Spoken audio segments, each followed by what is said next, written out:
So some big news yesterday at the UN with regards to Israel. Let's put this up on the screen. The U.S., once again, this is the third time now, blocking a ceasefire resolution in the UN Security Council. By the way, side note, the framing of this Guardian headline is very strange. They say U.S. vetoes Arab-backed UN resolution demanding ceasefire in Gaza. Of course, the reality is that everyone in the Security Council voted for this resolution, save for the US and the UK, which abstained. So I don't know why they described this as quote unquote Arab-backed, but anyway, we'll put that to the side. As I mentioned, this was the third time the US has blocked a ceasefire resolution. We were the lone vote against this resolution that was put forward by Algeria. We said that this could get in the way of negotiating a hostage and ceasefire deal. I don't really understand why it would get in the way of that, but that is what they are claiming. They are putting forward, and Emily, we talked about this yesterday as well. They are apparently drafting a separate, weaker resolution that the U.S. intends to actually vote for and try to push through the UN Security Council. Dr. Trita Parsi looked at that draft resolution and raised a few red flags about it. I'll just read from a little bit of a tweet thread that he put out. He said he looked at the draft resolution on Gaza. A few things stand out. The language on Rafah is strong for Biden standards and should be welcomed. That was saying that they should not invade Rafah at this point under current circumstances. But he says the language on a ceasefire is borderline insulting. The U.S. draft does not demand a ceasefire, but instead underscores its support for a temporary ceasefire. Moreover, it does not require one immediately, but rather, quote, as soon as practicable. This, he goes on to say, is a comparatively unusual formulation. He says he hasn't found that formulation in any other UN Security Council resolution on ceasefires. As a result, Biden seems to aim to delay a ceasefire while pretending to secure one. That is, he says, beyond shameful, despite the relatively strong language on Rafah. And Emily, I mean, I'm curious your reaction to this. Not a surprise that the U.S. is once again blocking a ceasefire, even as, you know, we've heard increasing leaks behind the scenes and expressions of concern about the potential ground invasion of Rafah, you know, in escalating concerns of the direction of the Netanyahu government, et cetera. But, you know, actions speak louder than words. And here we are once again saying, listen, we are going to go against the entire rest of the world and say, no, we do not actually want a ceasefire, even as the, you know, horrific slaughter and brutal humanitarian conditions, which are already leading to children literally starving to death, even as all of those things persist and continue. It's not a good split screen for the Biden administration, that is for sure, and supporters of the Biden administration's policy on this, that's for sure. And I think it just speaks to, as you were saying, the completely muddled messaging in an election year from the Biden administration, which really wants to have its cake and eat it too, wants to have its cake being, you know, voters, certainly in college towns, in Michigan, in Dearborn, think that Joe Biden is genuinely trying his best to push Bibi Netanyahu away from some of his aims and some of, you know, his allies' aims. Obviously, he has a really fragile coalition in his own government to deal with, and so they want, you know, voters to believe that Joe Biden is out there doing his darndest to push back, and that's where all the leaks come from, as you guys have covered very well. And I think this is just, you know, you can take the split screen exactly as it is. It's the split screen of the Biden administration itself that, you know, doesn't have the courage to. I don't even know what it actually believes. I mean, we know Joe Biden is a long-term two-state solution guy, and Netanyahu is a long-term one-state solution guy. But what Joe Biden himself actually believes at this point, you know, if he has the capacity to believe anything about this current situation, it's just it's up in the air, and he seems to in the interim of anything happen, just by default side with, and maybe that's a good way to put it. It's you know, with Israel by default. Yes. In public, and then sort of, you know, leaking private things. We don't actually know what's been said in private. We know what's been leaked about what's been said in private, but it's completely muddled. Yeah, it's absolute, you know, unconditional, consistent support. Whatever Israel wants, Israel ultimately gets. And, you know, they felt pressured because of the horror that has become completely undeniable and really can't be justified in any circumstance. I mean, every day the State Department ghouls are asked to justify or respond to some new atrocity that the entire world witnessed. And so they found it increasingly untenable to not at least express some sort of squeamishness around what's going on. That's how you end up with the, weak sanctions against 4 violent settlers. That's how you end up with this, now attempt to weaken the resolution and at least signal like, oh, well, there's something we can get behind. And, oh, we're really just concerned about this current hostage negotiation that's going on. And we don't want to blow that up, which again, no one ever explains how actually passing Algeria's resolution would undermine those negotiations. We're just supposed to take that on face value. But, there was a pretty remarkable exchange at the State Department yesterday that really put into relief the difference in the way that the U.S. responds to atrocities committed against Israelis versus atrocities committed against Palestinians, and the level of proof that is required to accept the claims of those various atrocities. This has to do with allegations of Israelis committing sexual assault against Palestinians. Let's take a listen to this exchange at the State Department where they were pressed on the different ways that they're handling those situations. Take a listen. The UN experts said that Palestinian women and girls in detention have been subjected to multiple forms of sexual assault by male Israeli army officers. At least two of them were reportedly threatened with rape and sexual violence. Have you seen those allegations? So, do you have any reaction? I have seen the allegations. I cannot independently confirm the reports. I will say that we have been clear that civilians and detained individuals must be treated humanely and in accordance with international humanitarian law. We strongly urge Israel to thoroughly and transparently investigate credible allegations and ensure any accountability for abuses and violations. When you said you had no independent confirmation of what the UN experts found, I mean the underlying I get allegations. But did you ever have confirmation of what Hamas allegedly did to Israelis who were women, girls who were? There are Israeli medical experts who have testified to that, and that is something that we consider credible. Yes. So, you consider those instances to be confirmed, but not what the UN. We have seen this report, and we have called for an investigation to confirm whether the allegations are true or not. I get it, and if you're willing to take the word of Israeli, and I'm not saying you shouldn't, but if you're willing to take the word of Israeli medical experts on what happened to the people who were abducted on October 7th, whose word are you willing to take? Or if not the UN, A full, independent, credible investigation. Would it have to be Israeli medical expert? We are calling for that no, it of course would not have to be an Israeli medical expert. A credible medical expert, a credible. I don't want to prescribe who it would be. A credible medical expert that can testify to it would be something we would look at, of course. So they really kind of have him dead to rights there, Emily, because on the one hand, you have allegations leveled by the Israelis that, the Biden administration immediately took at their word, didn't require further independent investigation, have felt very comfortable, condemning that, calling that out from the podium, et cetera.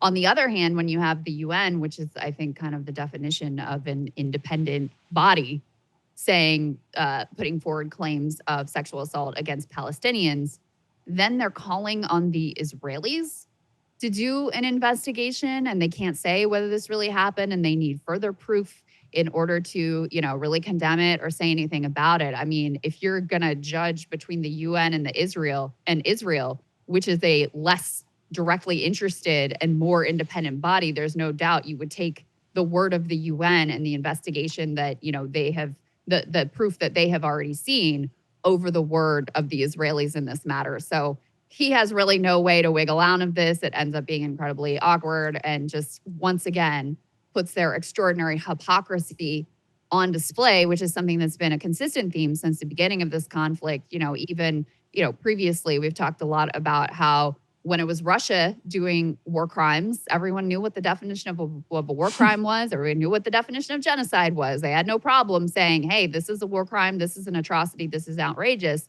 Suddenly, when it's Israel, it's I didn't see those reports. I call for an investigation. I don't know. I'll get back to you. And the, blatant hypocrisy just could not be more clear for our own public or the world to behold.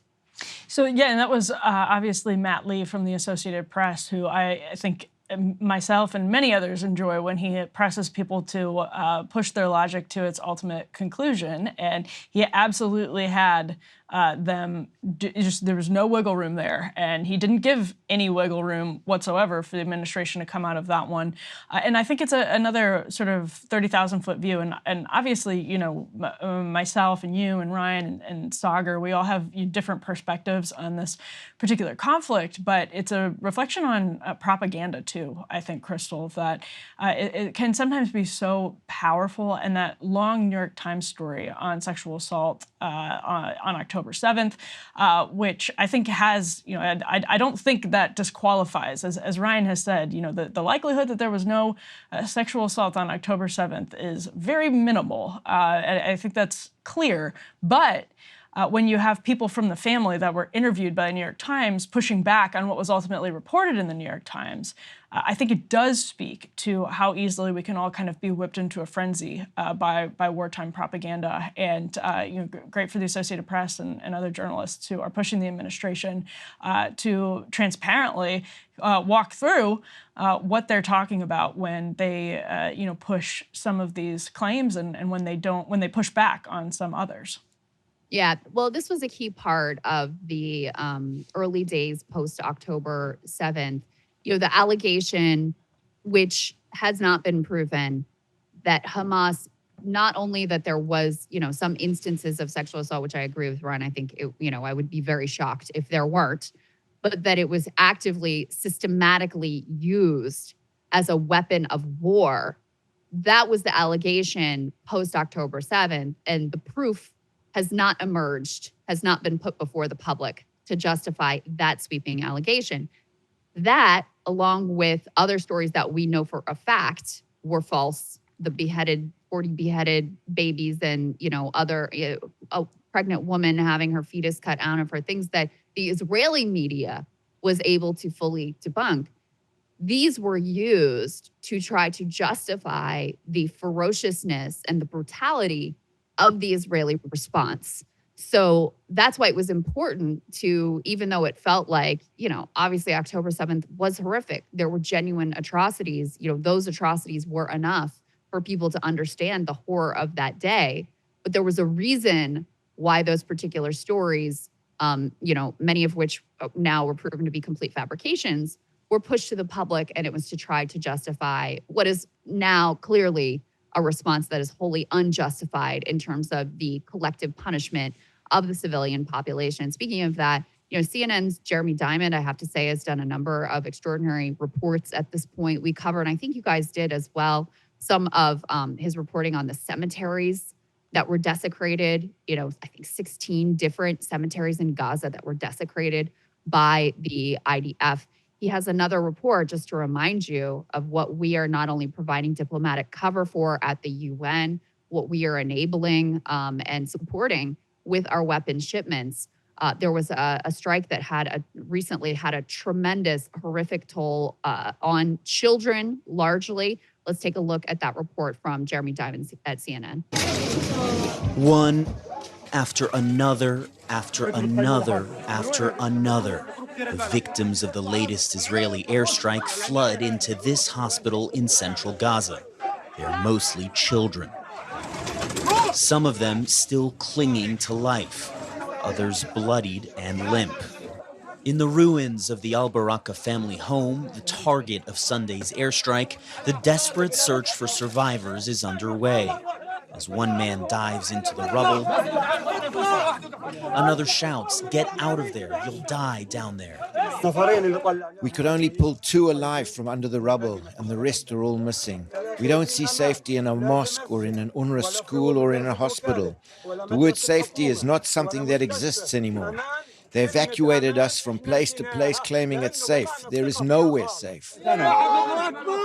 Shouts praising God rise as a girl is pulled from the rubble, but her body is lifeless.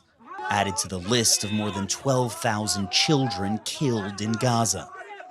Bystanders try and cover her body, but the man carrying her throws the blanket off. And you heard that one man saying, you know, they tell us to move and move, but the reality is that there is nowhere safe. That has certainly, you know, never been more clear than right now. Emily, as they're threatening this, you know, very rapidly approaching deadline for a full invasion of Rafah, where 1.3 million Palestinians are clustered in already abhorrent conditions, and where many have already lost their lives from, in particular, the bombing that was used as what they described as a distraction in order to be able to secure the release of 2 hostages, and some over 60 plus Palestinians killed in that quote unquote distraction.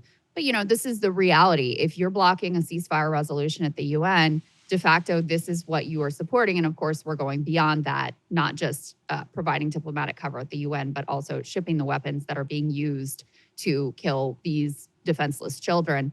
At the same time, in terms of Israel accomplishing their so-called objectives of eliminating Hamas, they have not been successful. There is now a report that the Israelis are denying, by the way, but I did want to put this up on the screen so you can, you know, take it for what it's worth.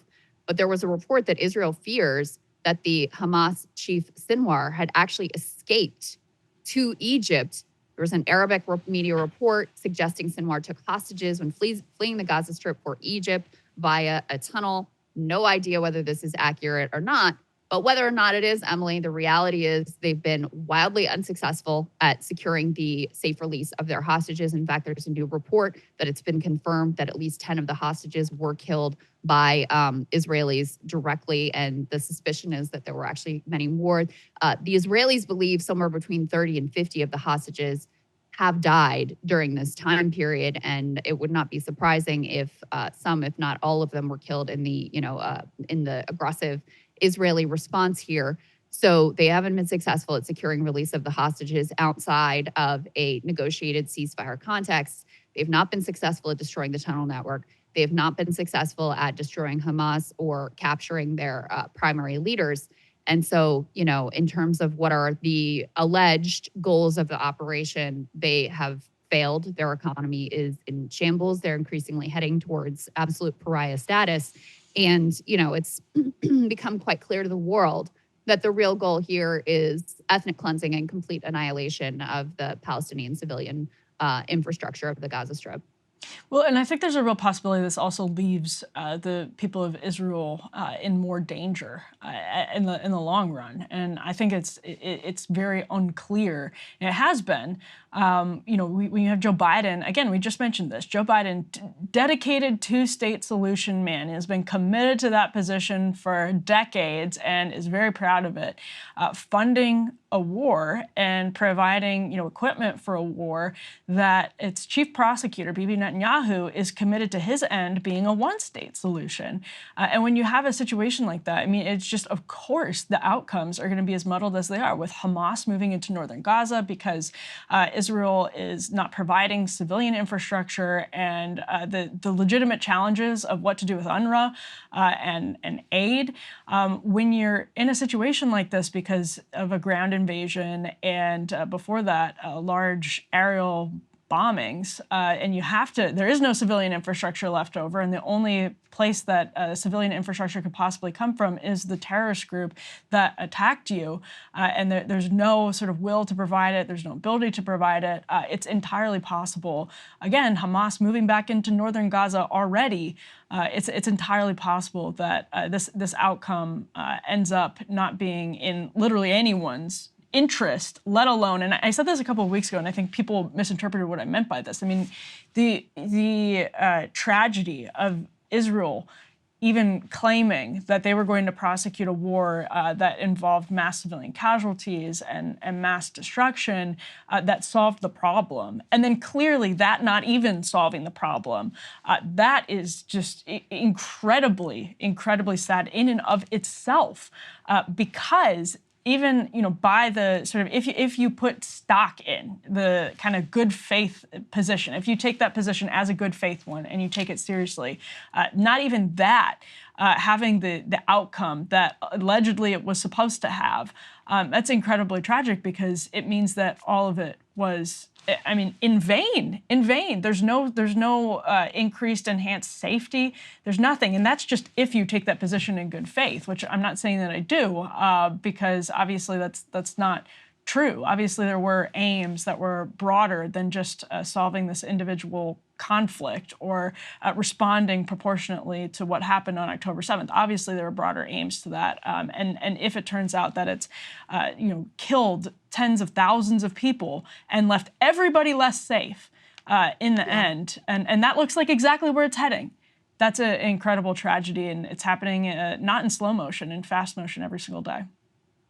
I just saw a poll this morning. I believe the number was 2/3 of Israelis don't believe that the goal of eradicating Hamas is possible, that they're not likely to see that. I mean, the U.S. administration acknowledged there is no military solution to Hamas, which of course raises the question, which I think anyone with eyes and ears at this point can easily answer: what are we actually doing here? What are we doing here? What are the Israelis doing here if it's not, quote unquote, hunting for Hamas and eradicating Hamas? And returning the hostages. Right. Like the precision of rescuing hostages. Well, because we know at this point, I mean, that has been a real refrain of, oh, well, if you want a ceasefire, then you just, you don't want the hostages to return. Well, it's quite the contrary. The only time when hostages have been, exchanged in significant numbers, when hostages have been returned, is through a negotiated ceasefire process, when we had that brief ceasefire early on. So if your concern is for the hostages and your concern is for, civilian populations on both sides, that only leads to one place, which is a ceasefire, not to mention, the way that this war has spread far beyond the borders of the Gaza Strip, as far afield as places like Pakistan, but certainly Yemen, the Red Sea, Lebanon, et cetera, Iraq, Syria, with grave consequences for our own service members. So one other thing, Emily, that I wanted to pick up on that you mentioned was Netanyahu's desire for a quote unquote one-state solution. And this is not, of course, the one-state solution that some lefties and Palestinians would like to see of one actually democratic country with everyone having equal rights. No, his is either Palestinians gone, pushed out entirely, or continued apartheid conditions and strengthened apartheid conditions, because, apartheid only goes in one direction. You have to further militarize, you have to further crack down, you have to further repress the rights of the population that you view as a demographic threat to your society. He came out once again, not that this should be any mystery to anyone, because he's been saying it for decades now at this point, bragging about how he is the one who can block a Palestinian state, leaning very heavily into that message and claiming credit for blocking a Palestinian state over all of these years. So, the Biden administration likes to live in this alternate fantasy world where there's some partner in the Israeli government that is interested in a negotiated settlement, that is interested in a two-state solution, or some sort of, just lasting peace to the benefit of not just the Palestinians, but to your point, to the safety and security of Israelis as well. And Netanyahu is bound and determined to burst that bubble and make it incredibly plain to absolutely everyone that he will thwart a Palestinian state if it's the last thing that he does. And he has absolutely no interest in going in that direction. Hey, if you liked that video, don't forget to hit the like button and subscribe to Breaking Points. If you want to see the rest of Counterpoints, go to breakingpoints.com to become a premium member and get the full uncut show every morning in your inbox and on Spotify. Help us build independent news and get the full show every morning at breakingpoints.com.